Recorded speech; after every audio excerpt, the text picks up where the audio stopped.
today, we're talking about weird materials that we use in space, in robots, and in your mouth.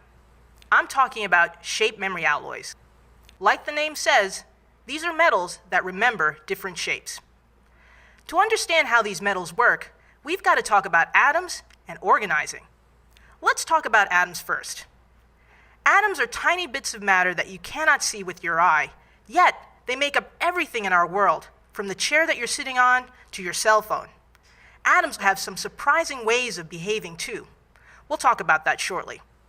Now, how big is an atom? Well, imagine pulling one of your hairs out of your head and whittling it like a stick 100,000 times. One of those shavings would be the width of an atom. They're that small. Now let's talk about atoms and organizing. You may not know this, but atoms arrange themselves similar to the way we humans arrange ourselves. Sometimes they sit in rows, like we do on a bus or an airplane. We call that seating arrangement a phase. Other times they sit diagonal from each other, sort of like seats in a movie theater or sports stadium. This is another phase. When atoms move from one seating to another, this is called a phase change. Phase changes are all around us. You may already know about water's phases, solid, liquid, and gas. Many other materials have phases like that too. Some of them have several solid phases.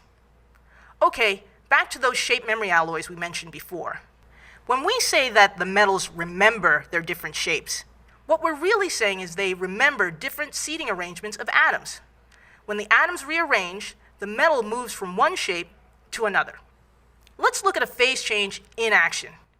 Here I have a metal wire that is made out of nickel and titanium.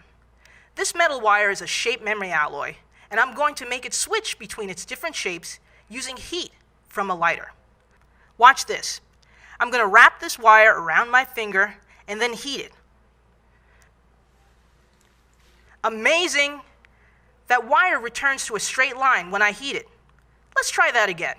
I'm going to wrap it around my finger and heat it. Yup, that's still amazing. Not only is it amazing, this is weird because metals generally don't do that. Here's a paper clip. When I heat it, I get nothing. What we're seeing is the shape memory wire changing phases when it gets hot. When the wire is cold, atoms are in a diagonal arrangement like the movie theater seating we talked about before. We call this a monoclinic arrangement, and scientists will call this phase martensite. When I heated up the wire, the atoms moved into columns like airplane seating. This is a cubic arrangement. Scientists will call this phase austenite. So when we added the heat, the atoms shifted positions seamlessly, and they'll do this forever.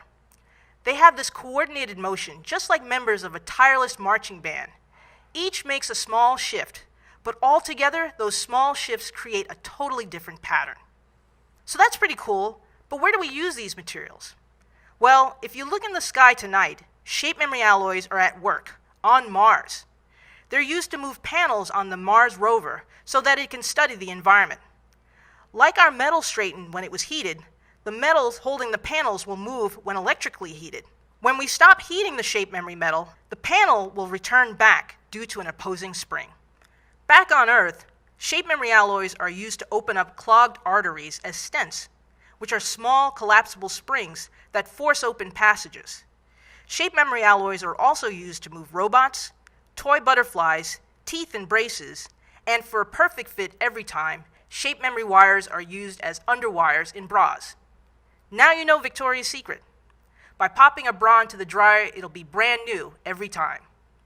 So whether it's on Mars or in your mouth, small atomic movements can create huge changes. And understanding the way atoms behave allows us to make materials that make our world a better place.